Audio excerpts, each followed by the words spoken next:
Pemirsa TV One yang dirahmati Allah, kembali lagi bersama kami di Rumah Mama Dede. Iya, siapa sekarang yang mau bertanya kepada Mama Dede? Silakan Bu. Assalamualaikum warahmatullahi wabarakatuh. Waalaikumsalam warahmatullahi wabarakatuh.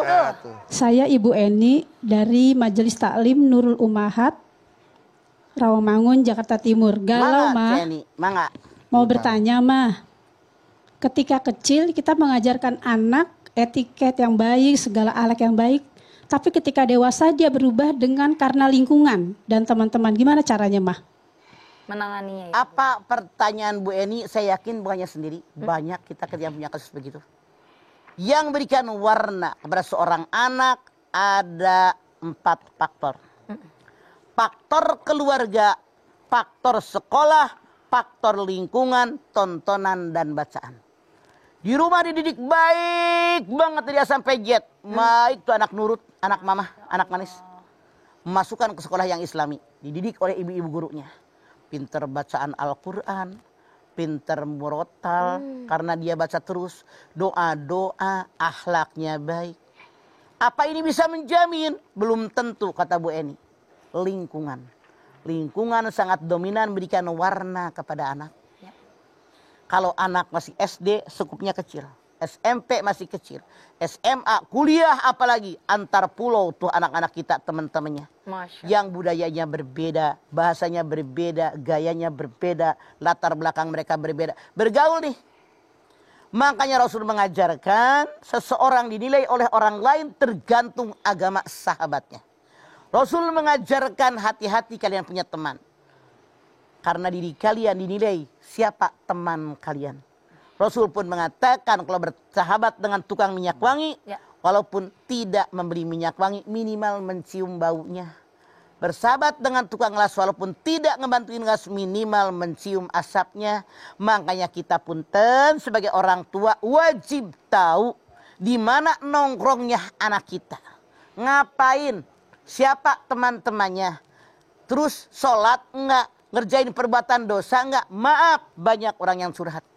Mama, anak saya di rumah manis banget. Nurut, Masya Allah. Masya Allah. Ternyata saat itu ketemu ngegeletak di dekat SMP 2. Tabarakallah, na'udzubillah. Kenapa? Salah pergaulan.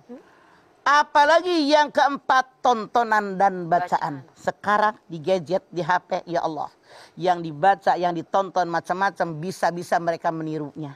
Banyak kejadian yang terjadi, anak-anak berantem gaya gladiator bawa kurit, lihat kemarin yang di Bogor, datang SMP. Gara-gara mereka nonton HP. Yang di Rawamangun saya nonton di TV, saya kan punya TV Bu.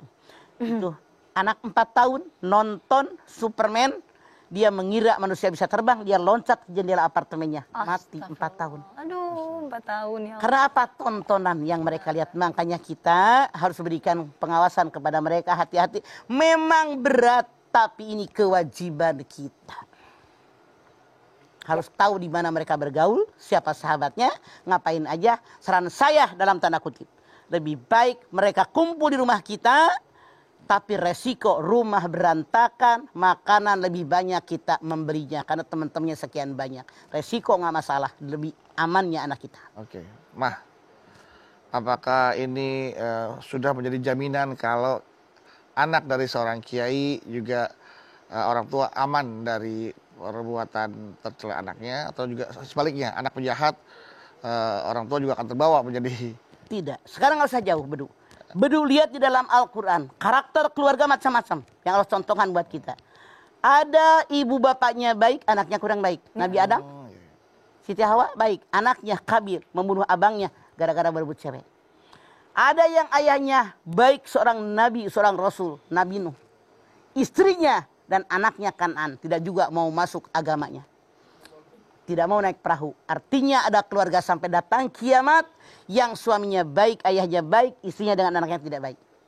Ada keluarga yang suaminya baik, istrinya ngebandel, bahkan melakukan perbuatan yang sangat dibenci oleh Allah. Ya Allah. Nabi Lut, istrinya seorang yang liwat. Seorang liwat itu lesbian. Ya Allah. Kemudian Siti Asyah, suaminya Fir'aun mengaku Tuhan. Artinya ada keluarga dalam masyarakat kita yang istrinya hebat, imannya mantap, imannya kuat, tapi suaminya sangat menyebalkan, bahkan arogan mengaku Tuhan. Ada lagi keluarga yang ayahnya tidak baik, tapi anaknya baik. Azar, ayahnya Nabi Ibrahim, seorang pembuat patung, anaknya seorang yang hebat. Ada lagi keluarga, suami istri baik, anaknya semuanya baik. Nabi Ibrahim, baik. Siti Sarah, Siti Hajar, orang baik. Anaknya Ismail dan Ishak, orang-orang baik. Seluruh keluarga utuh baik. Hati-hati. Ini contoh. Ada lagi semuanya bapak ibunya tidak baik. Abu Lahab. Bapaknya, ibunya, anaknya tidak baik. Jadi yang Bedu katakan tidak jaminan. Ayahnya seorang kiai, anaknya kiai. Tidak jaminan. Iya, nggak jaminan. Karena yang 4 faktor memberikan warna kepada anak. Ya. Berarti memang berat ya, Maya. Apalagi buat orang-orang biasa seperti kayak saya ini. Sebagai ayah, kiai bukan. Mengerti agama juga bukan. Ya kan, apalagi nabi, apalagi saya bukan nabi juga, maksudnya ini kan menjadi PR berat. Betul. Buat kita. Tapi apapun yang terjadi, anak titipan. Anak adalah amanat dari Allah yang wajib kita menunaikan amanat tadi. Ya. Makanya ku anfusakum wa ahlikum naro dengan 4 cara: keluarga yang baik, sekolahan masukin yang baik, lingkungan yang baik, tontonan, bacaan yang baik. Ini yang menjamin anak akan arahkan kemana. Arahkan kemana ya. Jadi dibentuk, dikondisikan sama orang Betul, tua. semenjak awal. Semenjak Ketat kita menjaganya. Wah. Kalau kita sudah mengaudisikan dari awal, dari sejak dini, sudah semua apa yang harus diajarkan kepada anak, orang tua sudah. Tapi yang namanya balik lagi ya, Maya, hidayah Allah yang menentukan datang kepada siapa aja. Kalau kita sudah maksimal mengarahkan anak kita di agama yang benar, sesuai aturan agama yang kita ketahui, seandainya anak melenceng menjadi anak yang bandel, nakal, kita tidak terkena dosa. Tapi seandainya, maaf dalam tanda kutip, kita ngajarin anak sekedarnya, biarin deh, udah gede ngerti sendiri. Iya. Biarin deh, yang penting saya ngasih makanan. Pertemuan kita kurang, makanan tercampur, yang halal dimakan, yang haram dimakan. Kemudian kata-kata dari mulut emaknya juga kadang-kadang kata-kata yang buruk, bandel banget, bengal banget, ngelawan mulu. Hati-hati, ini adalah senjata yang akan menghancurkan anak-anak kita. Makanya jaga, walau benci bagaimanapun dengan anak-anak, keluarnya kalimat yang baik. Anak-anak yang cakep, yang soleh, yang pinter, yang rajin ibadah, itu yang keluar. Ya. Makanya hati-hati, ini adalah kewajiban kita semua. Masya Allah. Mama, nanti kita lanjutin lagi ya, Ma ya. Ibu-ibu, nanti kita lanjut lagi. Bagi yang mau bertanya sama Mama setelah pesan-pesan yang mau lewat berikut ini. Jangan kemana-mana pemirsa, tetap bersama kami di Rumah Mama Dede.